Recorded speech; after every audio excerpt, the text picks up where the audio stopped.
Long ago, in the heart of Africa, there was a village called Mavuko. It was a happy place, full of green fields and kind people. The villagers had a special secret, a magical moonstone that could make it rain when they needed it.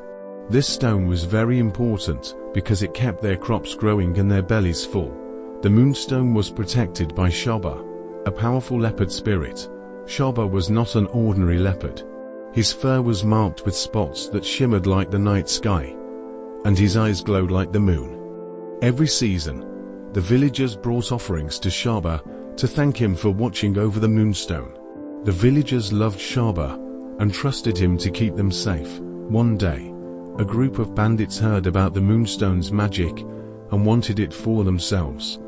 Their leader, Kunto, was very greedy and thought he could become rich by selling the stone. He was known for his cunning plans and his willingness to do whatever it took to get what he wanted. He gathered his men in their secret hideout deep in the forest and said, "Listen up, everyone. Tonight, we'll sneak into Mavako and steal the moonstone. With its power, we'll be unstoppable." One of the bandits nervously asked, "But what about the leopard?" "I've heard it's fierce," another bandit added, "and the villagers. They will not let us take it easily." Kunta replied confidently, "Don't worry, we'll be quick and quiet. The leopard won't even know we were there. As for the villagers, they will be too afraid to stop us once we have the moonstone." As the moon rose high in the sky, the bandits crept into the sacred grove. The night was silent except for the rustling of leaves. Kunto whispered to his men, "There it is, the moonstone. It's even more beautiful than I imagined." The stone glowed softly, casting a gentle light on the surrounding trees. A bandit urged, "Hurry, before the leopard wakes up." They tiptoed closer, their hearts pounding with excitement and fear. Suddenly, a twig snapped underfoot, waking Shaba. The leopard's growl echoed through the forest, and the bandits froze in fear. But Shaba was already on the move. With a fierce growl, he jumped up and chased the bandits through the forest. "Keep running," Kunto shouted. "We can't let him catch us." The bandits ran as fast as they could, but Shaba was faster. He was right behind them, his eyes shining in the dark.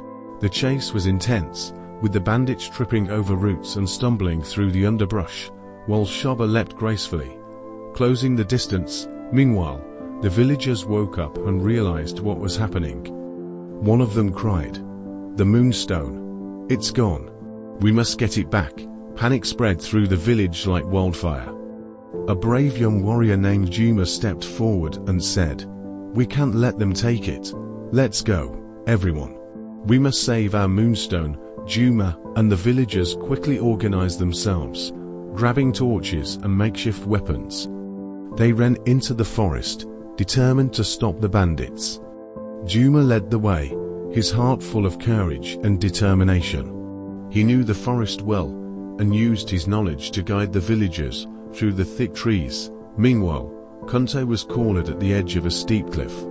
The ground crumbled beneath his feet as he tried to keep his balance. Desperate, he held the moonstone high and shouted, "If I can't have it, no one will." The bandits gathered behind him, fear in their eyes, as they saw the steep drop below. Shaba growled, ready to pounce, but Juma had a plan. He whispered to the villagers, "Everyone, distract him. We need to get the moonstone back safely." The villagers shouted and waved torches, causing Kunto to look away. Juma quietly sneaked up behind him, moving with the stealth of a jungle cat. With a swift motion, he tackled Kunto, and the moonstone flew out of Kunto's hand. Time seemed to slow as the stone arced through the air. Shaba leapt and caught the moonstone in his jaws.